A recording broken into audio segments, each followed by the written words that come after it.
Tahun 1998 lalu, Perdana Menteri Cina yang baru dilantik, Zhu Rongji, mendeklarasikan diri.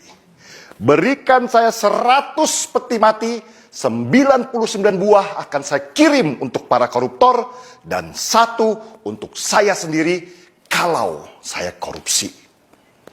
Pernyataan Zhu Rongji ini bukan main-main, bukan sekedar manis di bibir, tapi dia benar-benar melaksanakan amanatnya.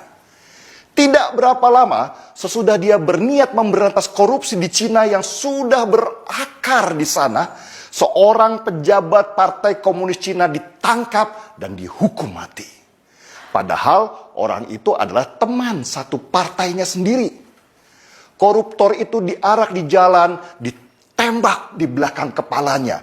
Seluruh hartanya disita oleh negara dan keluarganya disuruh mengganti peluru yang dikeluarkan untuk menembaknya mati. Kejam? Banyak yang bilang begitu. Dan kelompok hak asasi manusia yang berpusat di Amerika seperti biasa teriak-teriak, protes, tidak boleh ada hukuman mati karena manusia punya hak untuk hidup. Tapi Cina tidak peduli. Ribuan lagi koruptor mereka tangkap dan mereka tembak mati. Bahkan proses eksekusinya saja mereka siarkan di televisi supaya ada efek jerah. Dan hasilnya, ekonomi mereka meroket. Mereka sekarang sejajar dengan negara-negara maju di dunia dengan aset ratusan ribu triliun rupiah. Bahkan mereka berani head to head masalah ekonomi dengan Amerika. Bisakah Indonesia menjadi seperti Cina pertumbuhan ekonominya? Bisa, asal mau sedikit kejam, terutama pada koruptornya. Indonesia sama seperti Cina sebelum tahun 1998. Korupsi sudah menjadi budaya dari atas sampai bawah. Kalau nggak korupsi, rasanya badan nggak enak. Soalnya di sekitarnya begitu semua. Pertanyaannya, beranikah Indonesia? Wacana hukuman mati untuk koruptor di Indonesia sebenarnya adalah wacana lama, tapi tidak pernah berhasil dilaksanakan. Ya gimana? Wong untuk itu harus dibuat undang-undangnya dulu. Yang membuat adalah DPR. Dan di mana koruptor yang paling banyak? Ya di DPR juga. Mana mau maling nangkap maling. Selain itu, perangkat hukum kita seperti KPK juga gak bersih-bersih amat. Bukannya sibuk membangun sistem supaya orang tidak bisa korupsi, malah main politik. Kebayang kalau mereka main tangkap sembarang orang hanya karena tidak senang. Orang tidak bersalah bisa hilang nyawanya. Cina bisa dengan mudah membuat produk undang-undang hukuman mati untuk koruptor. Itu karena mereka adalah negara satu partai. Jadi lebih mudah membuat peraturan. Sedangkan di Indonesia ada banyak partai, banyak kepentingan.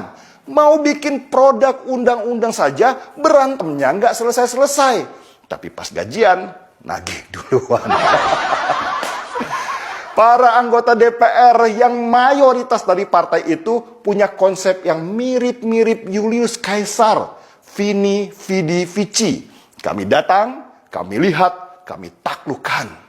Tapi mereka modifikasi sedikit lah dengan kalimat, kami datang, kami absen, kami ngorok di ruangan, dan kami pulang.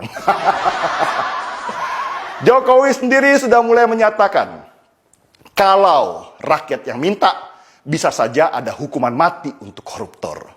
Tapi ya itu, siap nggak DPR-nya bikin undang-undang?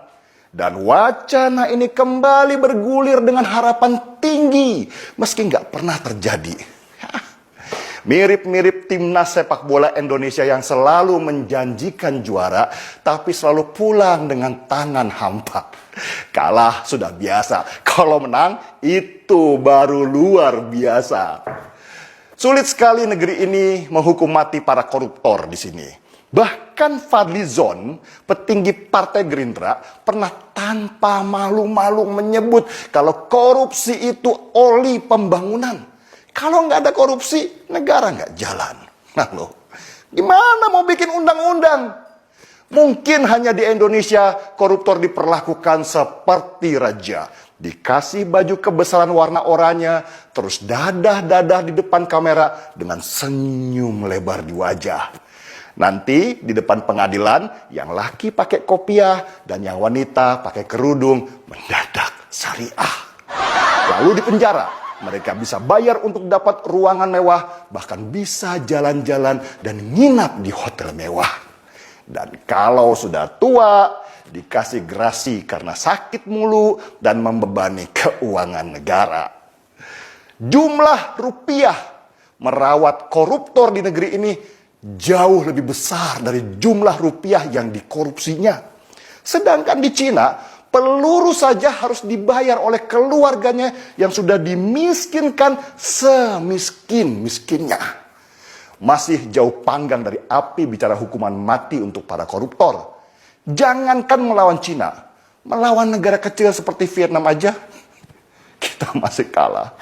Sedih kan? Marki Bong, mari kita seruput kopinya.